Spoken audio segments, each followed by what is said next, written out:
Verdetto storico a Cagliari. Abbanoa dovrà restituire soldi ai cittadini sardi, conguagli illegittimi per 106 milioni di euro. Lo decide il Tribunale di Cagliari dopo anni di battaglia.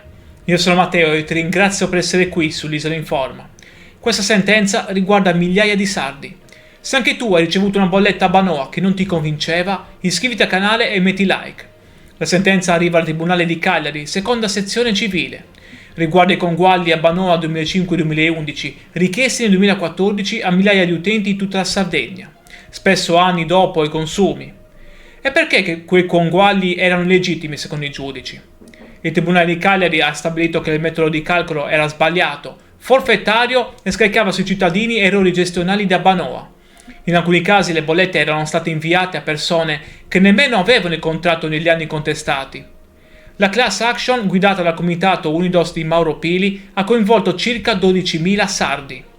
Ora Abbanoa è obbligata a restituire le somme già incassate per quei conguagli, seguendo criteri omogenei su tutto il territorio della Sardegna.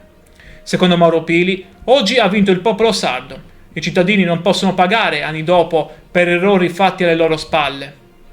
Questa sentenza del Tribunale di Cagliari segna un precedente importante per tutti gli utenti Abbanoa in Sardegna.